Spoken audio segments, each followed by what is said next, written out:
नमस्कार. आज आपण कशाई टी बनवणार आहोत. तर त्यासाठी हे साहित्य घेतलेलं आहे.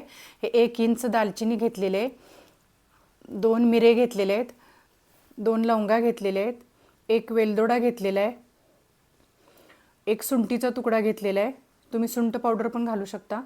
2 चिमूट जिरे घेतलेले आहेत, 2 चिमूट धने घेतलेले आहेत, 2 चिमूट बडीशेप घेतलेले आहे, अगदी 10-12 ओव्याचे कण घेतलेले आहेत आणि 7-8 मेथ्या घेतलेल्या आहेत. थोडी तुळशीची पानंसुद्धा घेतलेली आहेत.